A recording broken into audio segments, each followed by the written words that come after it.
A federal proposal from Canadian Heritage to honour the late Rene Levesque has people raising the question, should Canada honour its most outstanding separatist?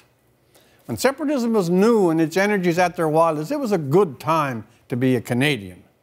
For that existential contest summoned two men, both from Quebec, to lead the charge for their respective sides.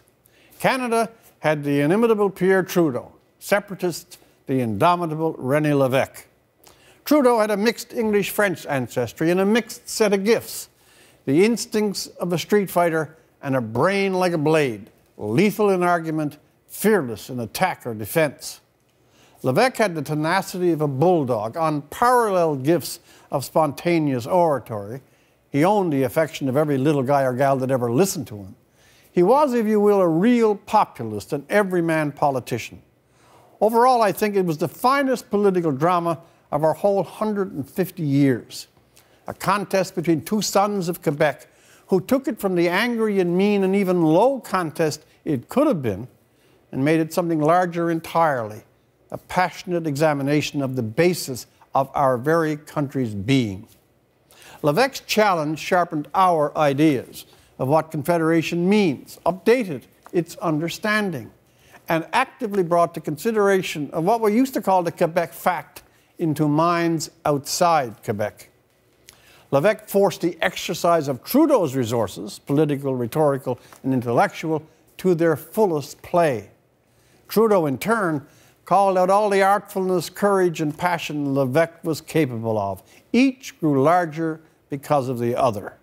Both gave us Canadian history being conducted in real time, in the open, on hall stages, at press conferences, and constitutional bartering sessions, with echoes everywhere, on the streets, at home, work, and school.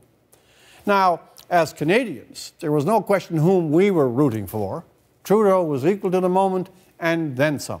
But, and this would be my judgment, it would be a small soul indeed who didn't look on Rene Levesque in those days of tumult and anxiety without respect for his skills, admiration for his unqualified forthrightness, and let me be bold, real affection for his persona.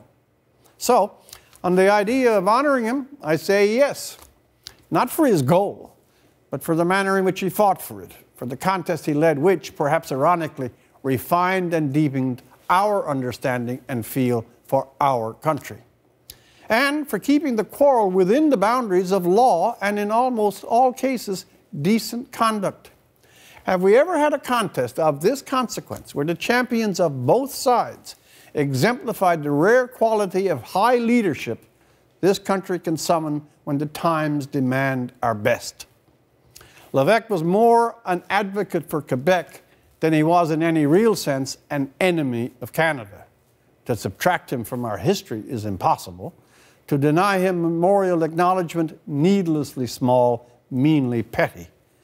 If I really wanted to clinch the submission, I'd point out that Joey Smallwood, who in his day liked to be called the only living father of Confederation, liked Levesque and admired Levesque.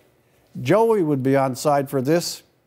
Whatever Smallwood's love for Canada, which was complete, he would still make room for an honest fighter in an opposite corner. And Levesque was that. For The National, I'm Rex Murphy.